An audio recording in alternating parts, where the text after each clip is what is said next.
support breaking brands. Create your own, invest in some if you can, get a chance. Find people out there who are passionate about something. See if you can work with them and invest into their ideas. If not investing, make it yourself. You don't understand how much you're really going to build the culture if you do that. Welcome to the channel CypherBeastT.V. We have a 13 world champion, Supernatural's crew, 7 Commandos. He started his own shoe brand. We got no other than Bboy Dyzee. We'll be going over how he got his B-boy name, R16, shoe brand, and so much more. I'm your host, Tony47, and enjoy this episode.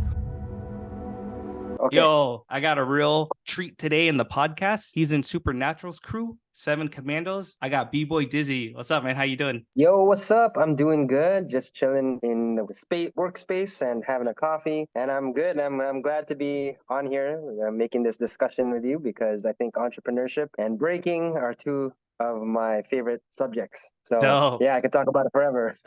Yeah, I love it. Heck yeah. Before we kick it off, welcome to the show. I'm the host, Tony47, and a little bit about me. I'm out here in Portland, Oregon. I've been breakdancing for about 17 years, off and on. I won jams, I judged jams, I thrown jams out here in Portland. And the context of this new channel and podcast is to explore your knowledge, mindset, lessons you learn, and most of all, inspire others through your visual lens. Dyzee, welcome to the show. So for the audience that don't know much about you, can you tell the viewers a little bit about yourself? Okay, well, I've been breaking since 1994. Actually, first time I got introduced to breaking was in the 80s, like 83, but I don't count that because I only learned 3 moves, and I did those 3 moves all the way up until I saw breaking actually happen in clubs when I was 14. Not the clubs, but like a teenager jam, and I saw breaking and it just stood out to me and I got into it from there. So nice. I stopped breaking since it was actually just a gang thing, like a kid street thing. And then I've seen it grow into what it is today. So, I've done a couple of things. I won few international world championship events, such as like freestyle session, right? That was like a big one, circle industry, and I also represent with 7 Commandos, Supernaturals. I lived in Korea for about 10 years, so I've organized jams since 1999, and then I started organizing R16 World Championships, and that included creating huge qualifiers in every single country, not every single country around the world, but like 36 different countries, so I'd be helping the local promoter, teaching them everything to do and getting into the industry, and then transitioning into the entrepreneur side of it and trying to build businesses where I see a need in breaking. So that's basically where I'm at. Oh, hell yeah. Love it. And so, how'd you get the name Dyzee? Dyzee. I think, it was first time it was actually an accident. It was like a joke. And what happened was when I first met Supernaturals, like the crew, they, I was just practicing in a gym, and these guys were watching me. I didn't know they break. Right, and they came in and they said, "Hey, you're pretty dope." And I was just doing the Zulu spin, right, like practicing Zulu spin. And I got up and I'm like, "I'm Dyzee, nice to meet you," and I'm just like talking to them. And then after a while, they kept calling me Dyzee, right? And then I was just like, and I never said anything. And then I was finally when they said, "Hey, why do you guys keep calling me Dyzee?" And they said that's your name. Tight. Cool, and it just stuck with you ever since. It did stick after. Like at first I wasn't gonna go with it, but then after, like, my style looked like, they said I looked like the cartoon Dizzy Devil, with the tornado going around them. You know what I mean? Like so they said no. So I said okay, I'm just gonna stick with the name because I wanted another name, but in the end I was like, okay, this is what people call me already, so I'm just gonna go with it. Yeah, that's tight.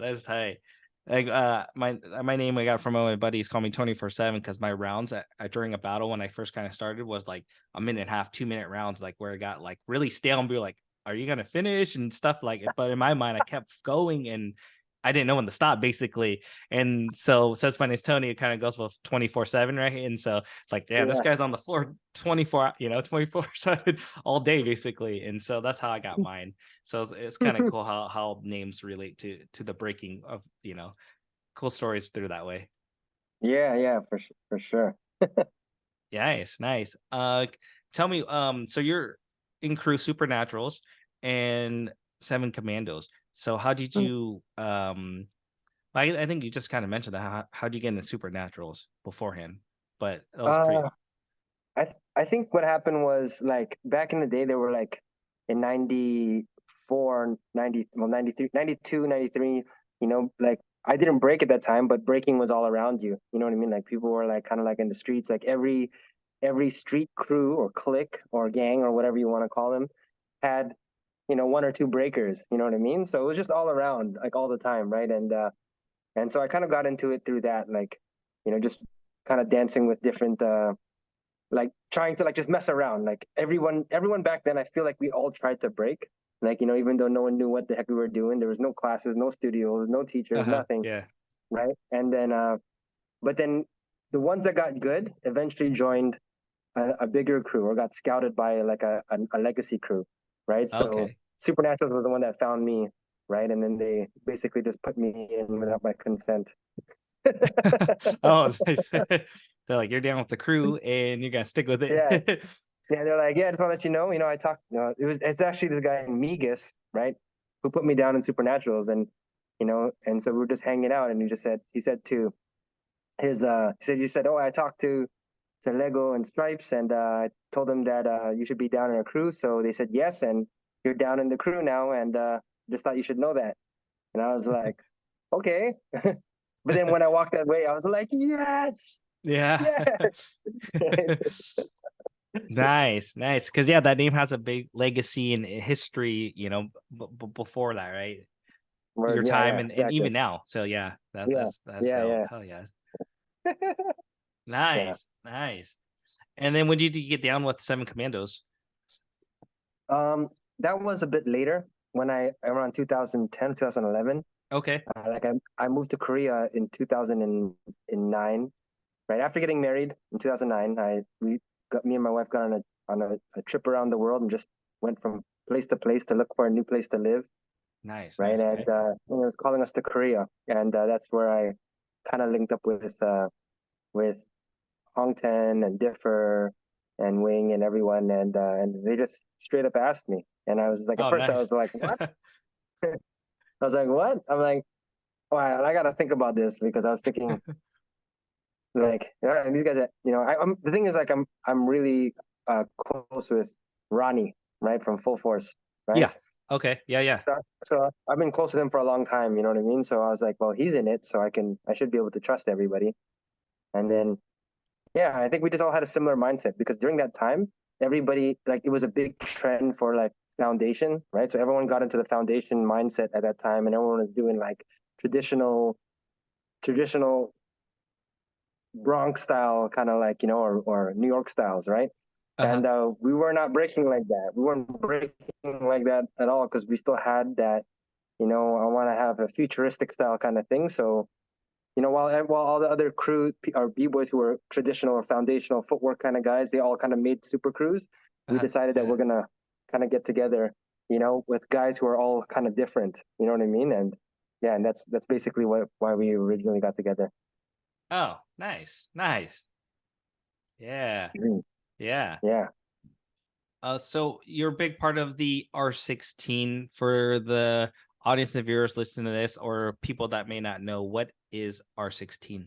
All right. Well, R16 is actually a former world championship event that was sponsored by the government of Korea, and it was Wow. an annual event, and it was probably the biggest event during the time, right? Like one of the most loved events, right? Because it was like really high production, really high budget, and it brought like eight of the well, first few years was 16 crews, and then later on it changed to 8 crews from all around the world, and yeah, so that's what R16 is.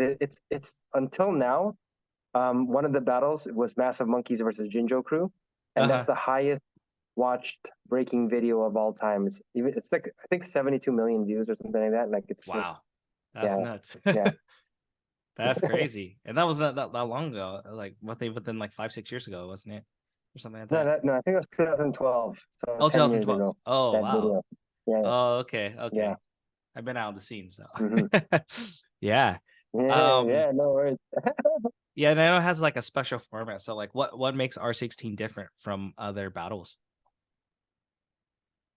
So the big thing about R16, besides the production and how big it was, is like it was on this trajectory since like earlier days to go in a more professional route, right? Like something like, and so it was using a lot of imagery and branding kind of like styles from Olympics, right? So it was the Yeah. first event to fully integrate a judging system, right? And that was the judging. That's the reason why I ended up working for R16, right? Because R16 was not my event; it was before me. But I was hired Uh-huh. to become a kind of like the global tournament producer, and then kind of like implement this judging system that we used in Canada since 1999, Oh right? And wow. so it was a big shock to the breaking community because everyone was like, "What? A judging system?" But back Uh-huh. then, I already foresaw that breaking was heading in a way that it's becoming more professional, right? So everyone was like, "Well, it's not Yeah. like breaking's gonna go to the Olympics. Why are you making this system that you know is fair, right? Like we don't want fair, right? Like Uh-huh. we want things to be fair. We want things to be like whatever I like should be the one that wins. You know, I mean, everyone was kind of like in that mentality, right? And so our thing was like, Yeah. no, it's got to be fair for all breaking styles, all types of approaches to the dance. It should be fair, right? It can't be just biased to one style, or else it won't evolve, right? Right. So Yeah. we need to, yeah, yeah. So that's the main thing about R16 is that it had that system that after the battle, it would be according to who wins the majority of perspectives of breaking, right? So we'd be like, okay, one team had better foundation, so they won foundation, and the other team was more original, so they won originality. One team had better blow ups and tricks and dynamics, but the other team executed better. So it went down to the fifth and final perspective, which is the original Cypher perspective, which is if you do a certain move, does the other person take what you do and one and show I can do that too and do it better, or is that team just performing for the audience? So we kind of like that was a special Uh, format, and for a lot of crews that took breaking seriously and they wanted to know what they needed to do to get better, they really loved this kind of battling. You know what I mean? So that's why R16 was so yeah. popular. Yeah. Yeah. Yeah. That's amazing. Um, can you break down the category again? 'Cause I know you said there's foundation, originality, Yes. there's So yeah. musicality, a few other ones, right? So no, there's the five elements is foundation, and within foundation, there is like the flavor, right? And then there's the approach to the music. So that's whether musicality or fire or just having that suave flow and finesse, right? And that's Okay. foundation, right? And then originality is all about creativity, having your own style, your own concepts, your own moves, your own character.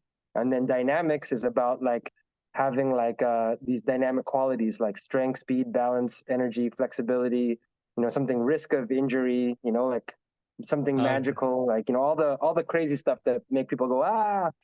And then you had execution, which is more of the competition mindset, which is it doesn't matter what you do as long as you execute it. Like so you got to be clean, you have to have good form, right? That's more under the execution. And then the last one, we Yeah. now call it the cipher category because it's more about that original cipher perspective, right? Like if you were breaking from back in the day and there's a cipher and someone comes in and does something that you have a reply for, like you have something, you say, hey, I got Uh, something like that. Then you go in and you show, I got something uh, like that. And then they may come back and say, I got something like that too. And then it kind of escalates, right? To see who oh, does that concept better. That's like the original way.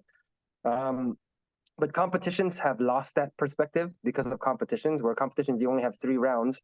So strategically, if the judges are not looking for that answer, then you just do your thing, right? You don't need uh, to try to one up each other. You just do your thing, and then hopefully the judge will choose you, right? yeah. So Yes. this judging system kind of tried to preserve that old battling perspective, which is, in my opinion, today it's a little bit lost today, right? So yeah. Yeah. Nice. Damn. That's cool. Yeah. Hmm. You definitely give me a different perspective within those categories of the format. And so Hmm. no, that's That's the real dope. As like for like Yeah, a team base, it's really cool. You have to figure out what their flaw is. Hey, they're not good at this side, so let's work on this one for next year or exactly, upcoming exactly. year. So And yeah. the thing is the way it works too is that like each judge is looking specifically for one category, right? But the judge is selected because they are respected for that specific thing, right? So, for example, if there's a Yeah. guy who's got, you know, the illest power moves that you can see, then they would judge dynamics, right? Because, you know, but how can that person who's amazing at dynamics judge foundation if they don't really have it, right? Like, why would Yeah. they give their opinion on something that they don't really do very well at all, right? Like, you know, so that was the Yeah. idea behind it. And then you know exactly what they're looking at because each judge, every round, they give a score from 1 to 5. 5 meaning that it's perfect, 4 is good, 3 is average, 4 is 2. And if you don't do it at all, you still get a point for not for just representing, right? And Okay.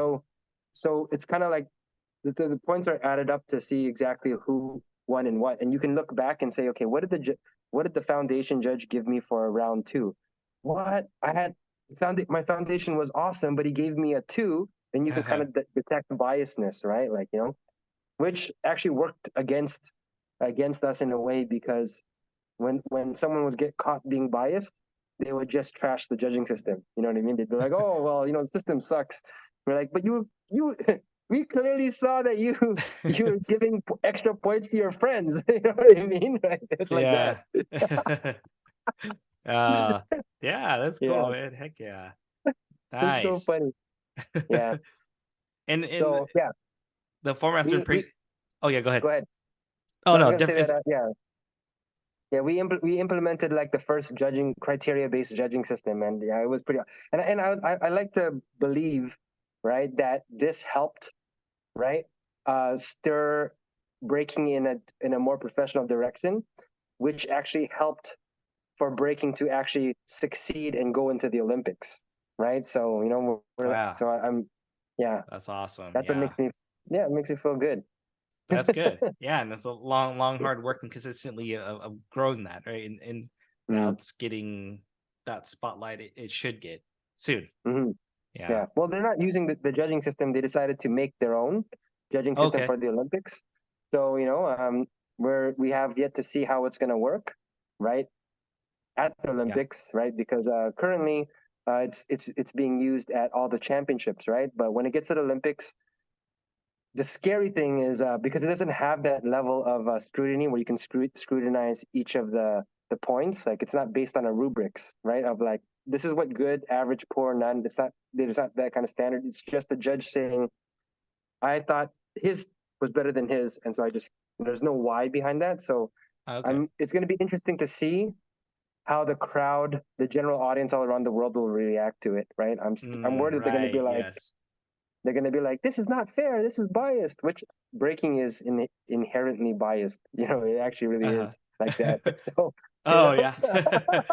Yeah. Okay, oh okay. man, it's Yeah, I'm scary. looking forward to being in the Olympics and see how it goes. I think it Mhm. gives a lot of new generation opportunities to foresee it in a professional environment.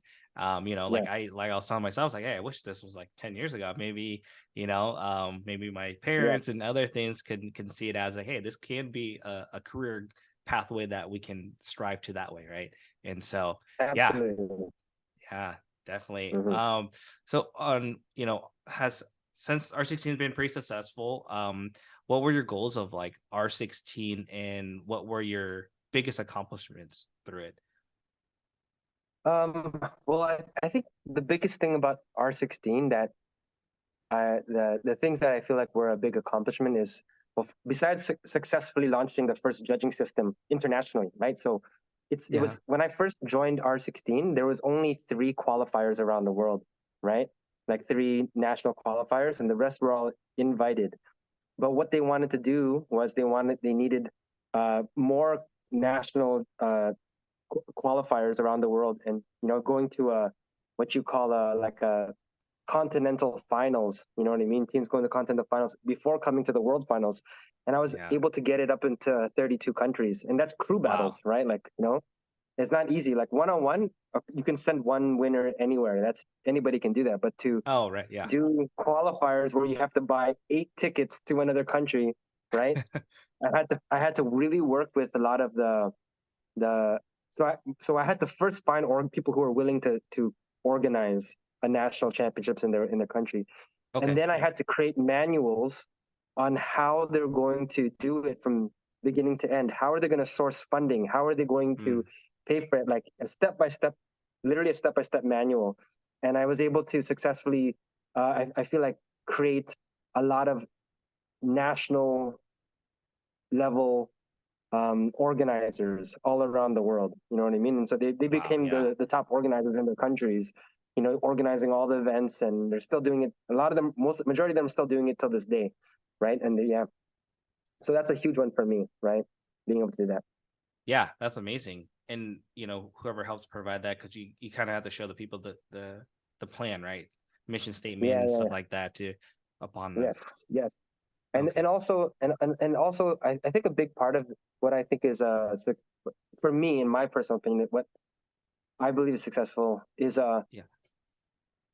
like the whole reason I moved to Korea was because I was doing the b-boy hustle in Canada. You know what I mean? Like when I was living in Yeah. Canada, Yeah. I was just living off breaking. Like I did everything from being the first person to create a government program to open up practice spots in a community center and be paid to, you know, run that program of just an open spot. I was the first one to ever do that I Oh know of, wow. right? And so I opened up in multiple community centers, and then I also had a events organization company, and we had an office. And then I was judging battles all around the world. I was competing. I was teaching at studios. I did Wow. every single thing that you think you can do. And some months it would be good, right? Like I'd be like, oh, I got money. I'm like, you know, I'm up like a couple of grand. You know what I mean? I'm doing good. But then Yeah. two, Yeah. 3 months later, the money's gone, right? And like, you know, and I'm trying to go get gig for gig, and it was hurting. It was very painful. So I Yeah. was at this crossroads where I said, it's either I have to quit breaking full time and Right. do something else because I'm like struggling, like, you know what I mean? Or breaking itself has to change. And so that's the reason why I moved to Korea, because during that time in the mid 2000s, breaking exploded in Korea. Like breaking, everyone knows breaking first exploded in the 80s and then it died. Yeah. But Yeah. breaking exploded again in Korea, right? And it was huge, Oh. and it was big national televised event. So I moved there to figure out why. Like, why does it work here and doesn't work anywhere else Oh. in the world? And so I Yeah. learned a lot about the industry, about breaking industry, you know, and really like I got to work with all the international other international events like Battle of the Year and UK Champs. Like it was, and I really learned that a lot about breaking as a whole, like the industry as a whole. And I realized that there is money in breaking. There's a lot of money moving around in breaking. I mean, like I guess it's Things relative, right? circulating. Like Okay. it's yeah, it's circulating. It's relative. I guess, you know, to a rich person it might not be a lot, but you know, in the Right. millions of dollars are moving around. Uh, but just not for the breakers, right? Yeah. Like that's the Right. thing. Yes. Yes. So that completely flipped my mind around, and I changed my mind, and that's when when when R16 came to an end, because there was some bad press about Korean breakers, and the government decided to stop funding R16, right? Uh-huh. And so so that was a big blow to the whole breaking community, right? Like, you know, that was like, and same thing with me. I was like, oh no, like, you know, what we've made grow so well and done so well. Now there's no funding. We Uh-huh. can't do it anymore, right? Right Yeah. when we Yeah. start to realize, you know, we need to steer this in a way that we can't rely on government funding forever, right? Like it has to be like, even though Yeah. we've made money in other sources, we have to find another way, just in case the government decides they're not going to do it. And so Yeah. R16 came to an end, and then what happened was I started thinking what to do from here, and that's when I had a dream about becoming an entrepreneur and taking all the Uh-huh. knowledge that I learned and making I guess I could call it a break entrepreneur. And I Okay. developed something that a lot of people were talking about called the plan. And the plan was that I realized that if a crew, because this is the situation about breaking, you have a Yeah. crew, but if your crew, when you're young and you live at home, everything is fun. You can go out, practice all night. But once you Yeah. have kids, I know you have three, right? Or once you Right. get Right. married, or you have other responsibilities, or if you're, you know, God forbid, your parents get sick, now your time breaking and time spending with your family or other responsibilities a shift has to be made, right?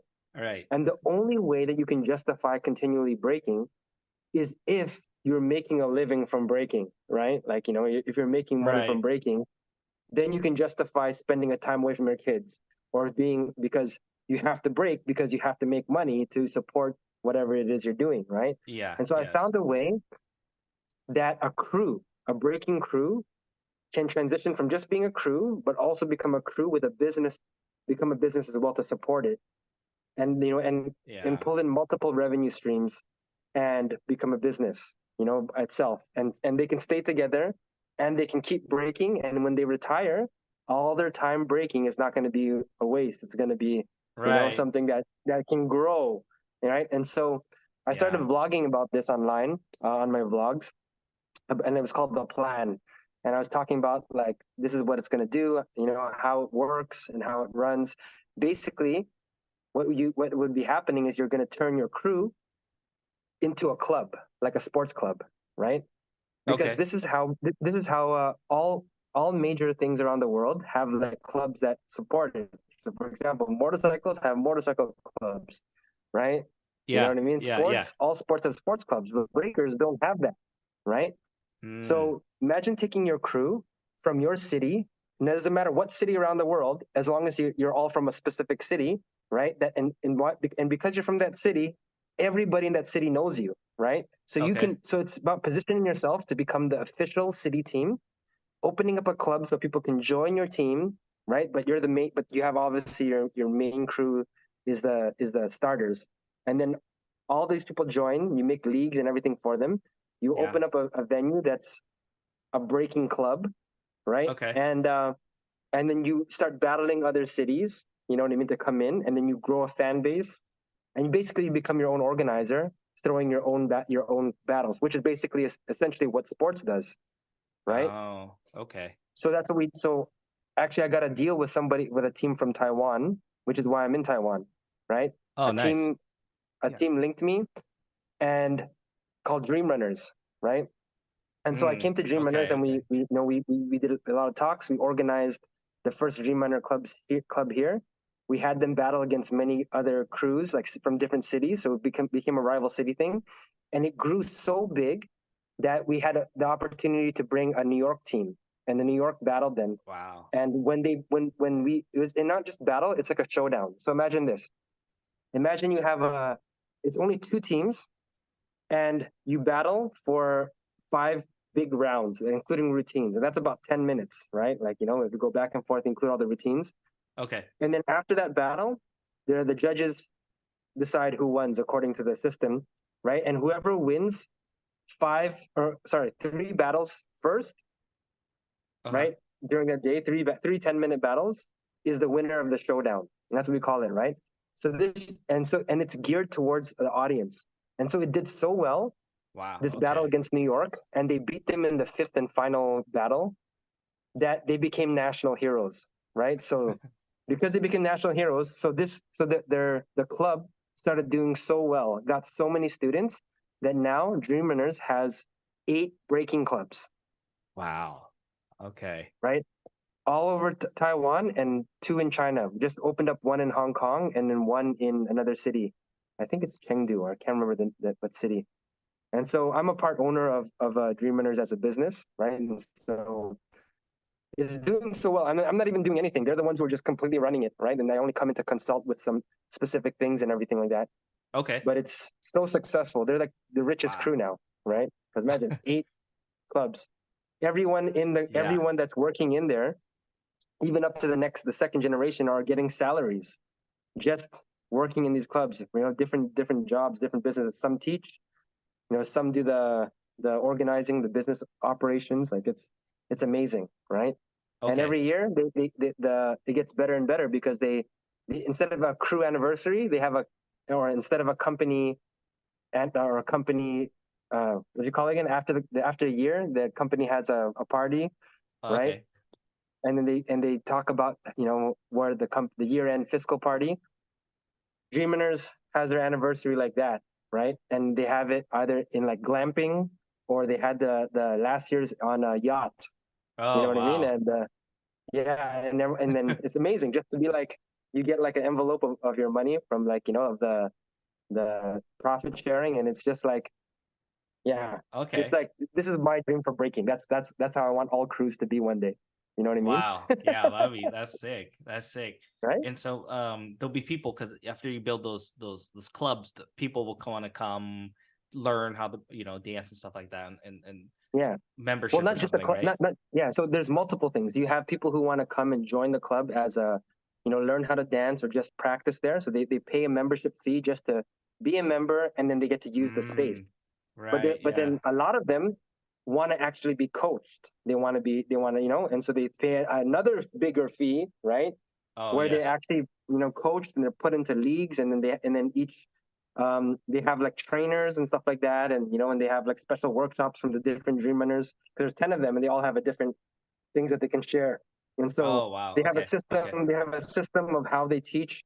Like, people coming in, they have to like do an assessment to see what their skill is, and they get placed into different classes according to, what their ability is, or what.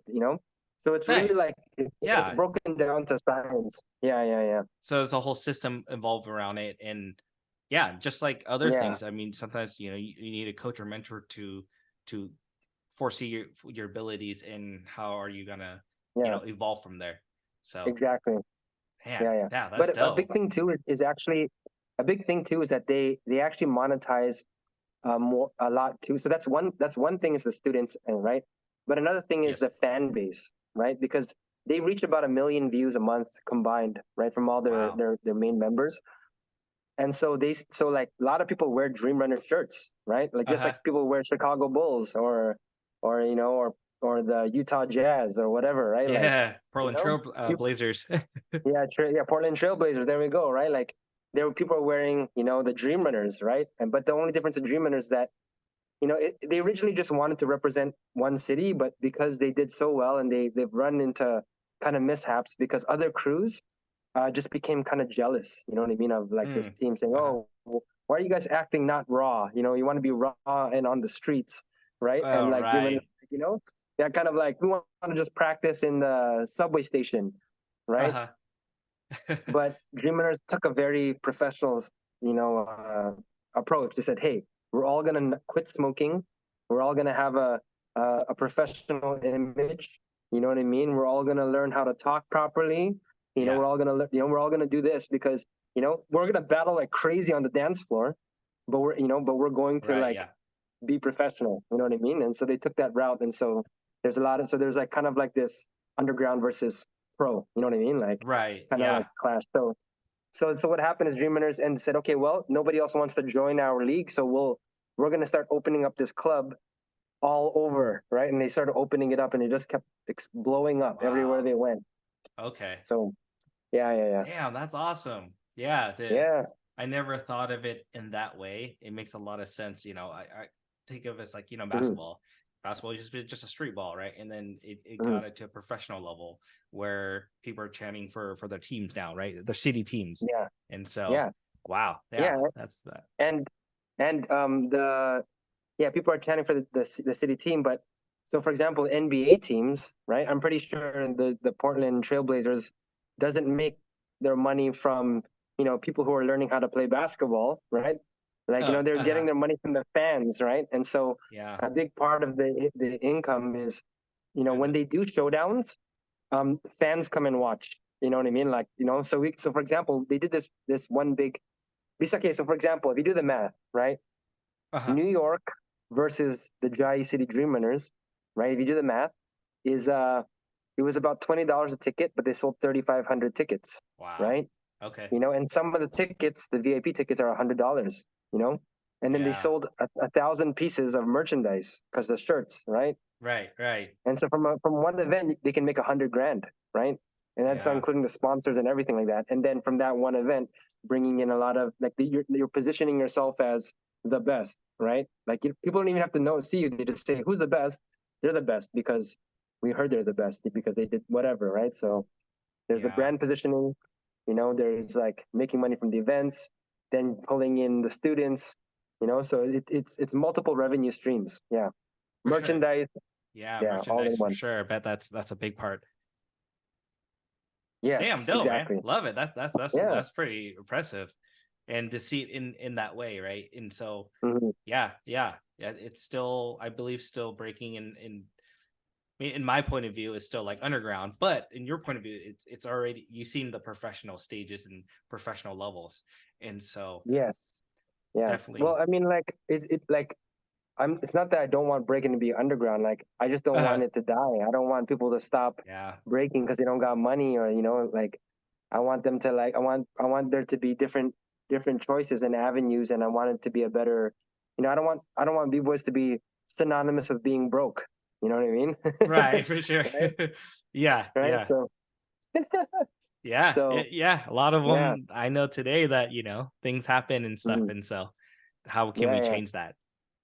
Well, this is the reason why I believe that breaking, like, this is what I learned. Like, I learned a lot about when working in Korea. I learned everything from what it's like to work with the governments. Like, what do the governments want? I learned a lot about fans and what do the fans want. I learned a lot about like corporations and what do corporations want. And so, taking that knowledge and putting it into the business is like, I feel like, or into any breaking business, it will help you, right? The things that I wish that I could have done with my crew Supernaturals while I live in Toronto. Like, Yeah, if I knew what I knew now, Supernaturals would have been already, like, on the next level, right? Like, like the same, like, Dream Runners. But yeah, it may be too late for us. We're old, but when every time I'm with Dream Runners and we're doing some event or party or something, and I see all the students and everyone's happy and everyone's doing really well, it makes me think, yeah, this is what I wish I could have done with my crew. You know what I mean? Like, yeah. in some ways, I feel like, Dream Runners is like my kids, anyways. Like an offshoot of, so Right, yeah, yeah. No, they're family. They're definitely. still family. Yeah. Man, that's awesome. That's awesome. I No. got I got to go down on one day and check it out, like a Yeah. anniversary or something like that. Yeah. Um, Well, actually, like, so that leads me to the next thing is that, because Dream Runners is handling it and everything is done in Chinese language. So mhm. I can't really, there's not much that I can do to help in terms of the work. I can't teach because I actually don't speak Chinese, right? Okay, Very yeah. well. Actually, my 5-year-old daughter speaks Chinese better than me, so it's kind of crazy. But I also, at the same time, while I was out here, I'm just looking for opportunities to go further. And one of the opportunities that I ran into was the chance to start the first breaking shoe, right? And so that's Oh yeah. kind of what I'm doing now, right? Like, like, I'm working, like, I still go to Dream Runners, to help out. But every day I come to the office, which is actually where I'm at right now. I'll give you a quick Yeah, yeah. Let's check it out. tour. Yeah, yeah.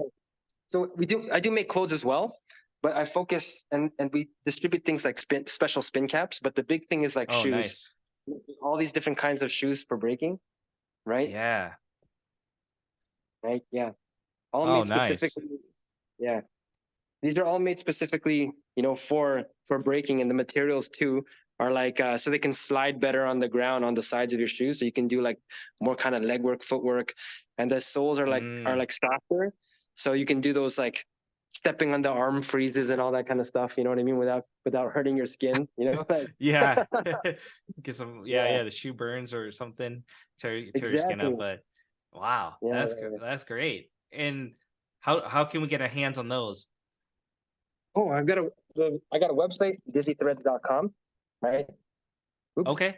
Dyzeethreadz.com. Yeah. Yeah. Yeah, Dyzeethreadz.com with a Dyzeethreadz.com. And that's where we got those. And yeah, like, it was crazy. It started right when the pandemic started, but we were able to make it through. Nice. Okay. Thankfully, there was a lot of people out there who supporting, you know what I mean? And yeah, it's just Nice. like I feel like that's why we need more entrepreneurs in the game to work together, in all aspects and all levels. And the dream for the shoe company is actually to help b-boys have their own shoes. You know what I mean? Because Yeah.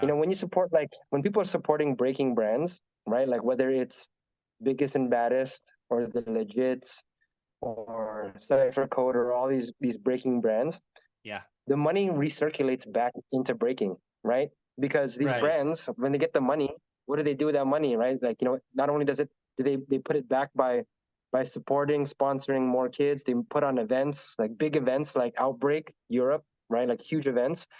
most of the money that to fund these events come from people who are supporting the brands, right? Yeah. So yeah, right. So it's like, and that's one of the things that I really learned too about like uh, about big corporation brands, like sports brands, like they no matter how breaking got, they never came in and said, hey, we want to like really be part of this, like the way Red Bull is, like Red Bull is really become a part of it, right? Like they have nothing to do with breaking really, as a Red Bull can, right? Like I'm not even sure how many b-boys actually drink Red Bull, to be honest, right? Like it's kind of expensive to buy a Red Bull can every day, right? Especially for b-boys. Yeah. But yet Red Bull still continually, puts in a lot of money to make big events because they know that a lot of people watch breaking and they treat break b-boys and b-girls rather very, very well, right? Like they treat like, especially their all-stars. They have a group of all-stars. They have contracts. They make their living from breaking. You know what I mean? Which is Yeah. amazing, right? So where is like the Adidas team, or the full Nike team, the Puma team? Well, they're here actually. To be honest, they Yeah. actually came in now Right. I was just gonna because say. of the Olympics. Yeah. Because of the Olympics. Right. But Yeah. Yeah. but after the Olympics, or if breaking dies or goes down, what they did to breaking to the breaking community in the 80s, and then also to the Koreans in the mid 2000s, when things aren't as hype, they just drop. They're going to disappear, right? Right. That's what's happened. That's what has happened in the past, and it's going to happen again, right? Because they're not actually, you know, breaking companies, right? Like they're sports Yes. companies, right? Which makes Yeah. complete sense. So if we want to change that, then we need to have our own uh, breaking brands, right? And if Right. and in my opinion, you know, if breaking brands, if everyone supports breaking brands more, and it hurts the wallets of you know these big sports brands, then the sports brands are going to say, hey, we need to start putting money into these, to get some of that business back, because it's a one-way relationship. Everyone's buying sports brands that don't Yeah. give back, right? Right. They don't give back, right? And so they have no reason to change. But just like happened in skateboarding, right? Like in skating, um, Yeah. Yeah. Airwalk came out, Vans, all these skate companies came out, and so that's when Nike, Puma, and Adidas said, "Hey, we got to get into this. We need to start, putting money into this so that we can get some of that share, right?" Yeah. So we're Yeah. kind of that's kind of like our next step. It's kind of like a total different level of thinking. That's not normal for everybody. But I, being in the industry so long, I learned like a lot about like what we need to become a better culture. Yeah. Yeah. A For sure. sufficient self-sustaining culture. Yeah. Nice. Nice. And to get a hold of these, is there a name for the shoe? Is it just called Dizzy Shoes or Actually, it's kind of, well, these ones are called Dyzeethreadz, but actually, Dizzy like Threads? Dyzeethreadz Okay. is more of the company, right? Like the company. And the only reason why I use my name is because my partners. So I have a factory partner, Yes. right, and who's a part owner, and then I also have this business development company that's also got into it too, and uh, and they insisted that I use my name, right, like Yeah. because they wanted to make sure that I'm not gonna just do it and then leave, right? Like like I'm gonna like All if I right. put my name behind it, then they know that I'm gonna be serious about it. But also, because actually, like my main goal is for other people to have their shoes, right? Like to make shoes for other people, right? That's my goal. And they said that how can I convince other people that they can have their own shoe if I myself don't make my own shoes, can't do it myself, right? Yeah. So that's the reason why I said, Yeah. okay, let me prove that Makes first, and now sense. I do, right? I have my own shoe, and now like I'm working with other b boys out there to make their own shoes as well, right? So that's my Yeah. next thing that we're working on now. So yeah, it's so much fun. Nice. That's dope. Hell Yeah, yeah. Hell yeah. And yeah, that can open doors to other things as well. Like, how you mentioned big brands. I mean, who knows, maybe down the road they might do a collab or something, that yeah. gets more Mm. exposure, right? And Yep, so yep, only absolutely. time can tell. Yeah. Yes, Yeah. that's right. Yeah. Dope. Dope. Cool, man. Hmm. So how would you mention like like how you're saying your mindset now versus back in in the Canada days. Mm-hmm. Your mindset through there, you said you changed your mind shift. There's a point in time in your life you changed, like a year, like you're Mm-hmm. just like, it's time to Yeah. well, I guess you kind of mentioned it throughout already, how you know, Yeah. life happens, and It- then yeah. The big one is that, like, when I was living in Canada, I grew up like very, how you say, like socialist, right? Kind of mentality, right? Like, like, and yeah, I always thought the government should do everything for me and everything. I didn't. And so I found myself hustling, right? Like yeah, hustling hard, and just trying to make that money to survive, just trying to like outdo everybody else. And I realized only after moving away that that's not how business works, right? Like I realized that just making yeah, money isn't business. It's part of business, but it's not business itself. Like true business is the entrepreneurship as entrepreneurs. There's people who do business and there's people who are entrepreneurs, and it's different. Entrepreneurs, they find value, right? Like things that are valuable, right, to other people and needs, and they try to fix those needs. It doesn't matter what it is. Find solutions to problems. Where yeah, business is just more about how to make more money, right? Like like kind of like that. And they're closely related, but they're different. And I realized that there's a good parallel between entrepreneurship and breaking, right? Like there's a very good relationship between those two. Like yes, so, yes, for example, like rep, like in breaking, you represent to earn a rep, right? To earn a good reputation, right? oh yeah, And that's important. But in business, it's the same thing. You need to do something for society to earn a good reputation, but your reputation yeah, can't be like in breaking where you if for example in breaking, if you don't get on a plane, if someone buys your plane ticket and you don't get on the plane because you got another gig, you earn a bad rep. No one wants to work with you, right? right, It's the right, same thing in the entrepreneur world, that when people find that you have a bad intentions, if you don't live up to your word, if you make promises or contracts and you don't keep it, yeah, right, then you get a bad rep. No one wants to work with you. You know what I mean? right, Like that, yes, right? yeah, It's the same thing, right? And then in breaking, you want to get props, right? Like like props is like part of like is part of the game, right? Like the respect, right? And when you get yes, your respect, that's all you need, like and in the business world, in entrepreneurship world, respect equals money, right? Like right? So how much props you get by the amount that you sell, right? Like because oh if it's right, not, if what you do is not actually like worth of any value, then no one's gonna pay for it, right? And so you have to kind of like so it's kind of like that. So I think that b-boys can be amazing entrepreneurs and great at business, but just yeah, same way that there's a culture behind breaking, right? Like little things that are like part of the culture that need to be learned or taught. It's the same thing with business, right? Like there's certain little things that you need to be learn, like etiquettes, yeah, like things that yeah, how you're supposed to do things right, like like b-boys are notorious for, and I'm like this, I'm guilty for burning bridges, right? Like like I right, right, like when things don't go went my way, or when it's something I felt was completely wrong. Oh man, I just I yelled about it, I screamed about it, I did all these things because that's such a b-boy way, right? Like that's my mind shift, my way of thinking before. But yeah, now I realize that that's not the way, right? Like you can't get things done.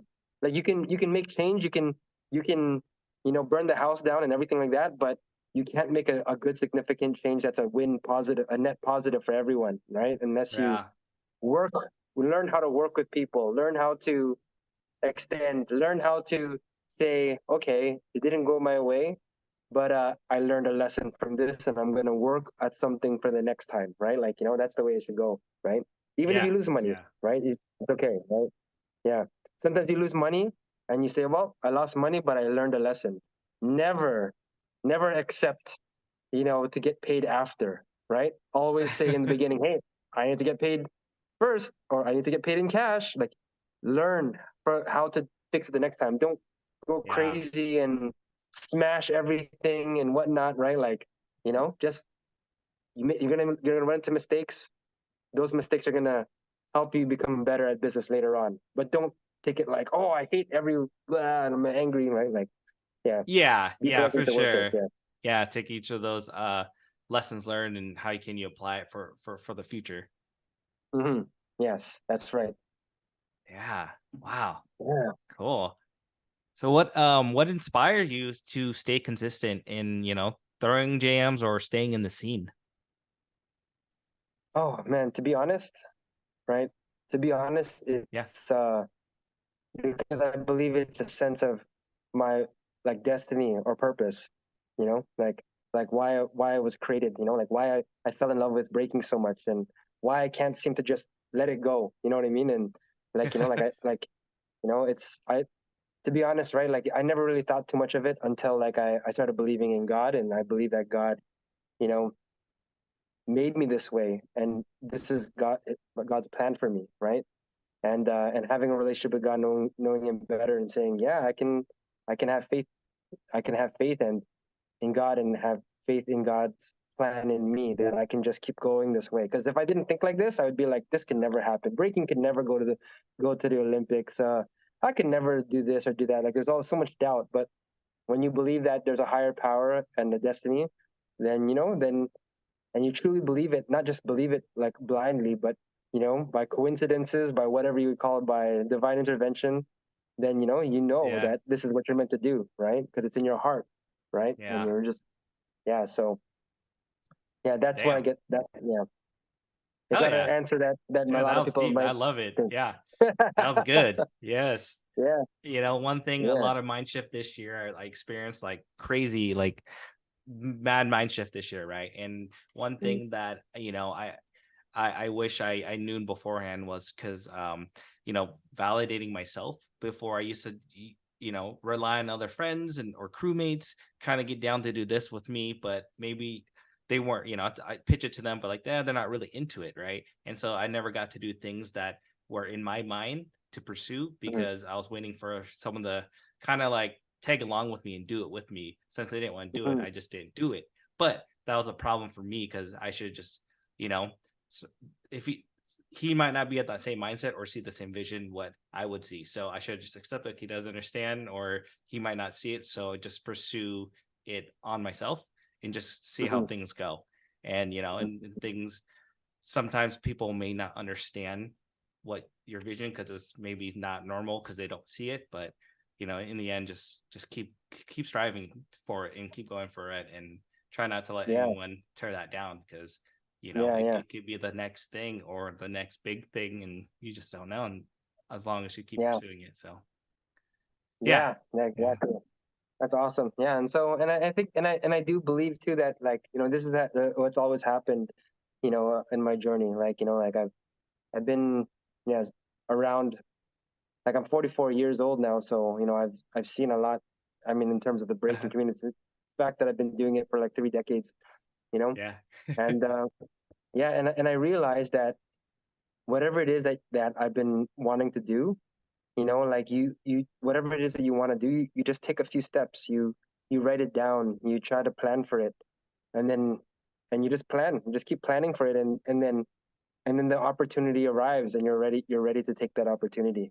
You know what I mean? Like, yeah, and I think that that's the way, right? Like, for example, I started to make a clothing brand, just like a passion project. I never really intended for it to blow up, and it didn't, but it made some sales, and it taught me some stuff. You know what I mean? yeah, And I learned about having my own brand, right? And then I also had an opportunity. A friend asked me, "Hey, can you work at you know, my friend, his company, just for a part time?" And didn't deal with breaking, but it it was like I said, "Hey, like it's a great opportunity for me to learn something, right? Like to work, get paid, and learn." yeah, And it was the yeah. only job outside of breaking related that I ever had. And you know what that was? Well, A well, shoe distribution oh, warehouse. really? So I never actually thought that one day, like I learned about the shoes, and I said, wow, it costs that much to make a shoe, right? And then distribute it, and oh man, and just to make the mold of a shoe costs, like one mold, one size, $1,000. So it costs a lot to make shoes, right? Okay, yeah. To start it off. So I always thought that shoes would be the last thing that I would ever get the chance to do. It was the last on my list, not Mm, because it's the least important, but I thought in my mind I'd have to complete all these things first before I can get to the level where I can make my own shoes, right? Yeah. But when the opportunity came, I already had some experience with a brand. I also already had some experience with working in a distribution company. So when I had when the factory owner gave me this opportunity to make a shoe for Breakin, I was ready, right? Like to give it a shot. You know what I mean? Like I kind of right. So I think Yeah. that like just thinking with other people, if you have something in your mind that you want to do, just prepare for it, right? Like just work towards it, right? Even though you don't launch it, but work towards it, and you learn things from that. And then one day you meet someone that wants to do it with you. It might not be someone who you wanted to do it with, Yeah. like you're waiting for your friends, but there's going to be somebody you'll run into that will have a similar vision as you, and that's where you can grab it. You know what I mean? Grab that opportunity where when you meet someone, you know, Yeah. someone that also inspires you as well. You know what I mean? You work with Yeah. those people. Yeah, definitely take the different Yeah. visions and bounce off each other and create into a as one. So Mm-hmm. Yeah. dope. Yeah. Yeah. Wow. Amazing. This is good. This is inspiring. Love it. Awesome, man. Yeah. Awesome. Yeah. And then, So Dyzee, we're gonna get towards wrapping up towards the end here, but before we wrap up anything, I like to do what's called a cipher round. And so let's hit mm-hmm. up with the cipher. So the rules are I'm gonna ask you 5 to 6 questions, and whatever on top of your mind, go ahead and say it, or you can skip if you wanted to. And so, Okay. you ready for it? All right, let's Copy. hit it with the cipher. All right, Mm. Dyzee, your favorite breakdance move? I would say air backspin. Air backspin. Yeah. I don't even know what that is. By two people. It's like a backspin that you're in the air, literally backspinning in the air. You're flying in the air, and of course you land really like blam. And I only saw two Oh, people do it. I only wow. saw Caveman, and then I saw Little Amek, and it's my favorite Caveman move in and Little breaking. Ame. It's so Heck sick. yes. It's just like you look like you're doing a backspin, but in the air. It's just insane. I need to look that up. I need to look Yeah, that up. I don't think it's a very popular move, but it's just a move that I think is just so sick. Like I just love it. I mean, There's besides that, if that's I wouldn't say that's a universal move. So let's just say universal move. okay. It would have to be. I just love. I love air flares. Air flares? Oh, yes. Heck Because yeah. I can't do them, so You I can't. love them. Right. That's still on Yeah, my bucket list. I could do all the other power moves, but right now I can't. Yeah, I can't air flare. I think as soon. yeah. I think it's one of my goals. Hopefully this coming year, or actually next year. Let's say.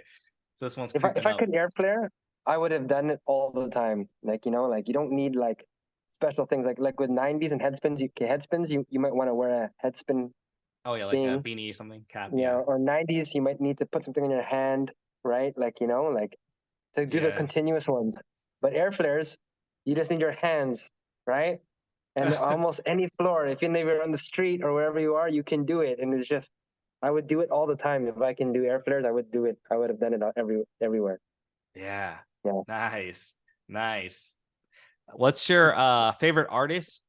Could be any artist, musician, artist. For example, for me, it's Linkin Park. I love Linkin Park. They're So Yeah.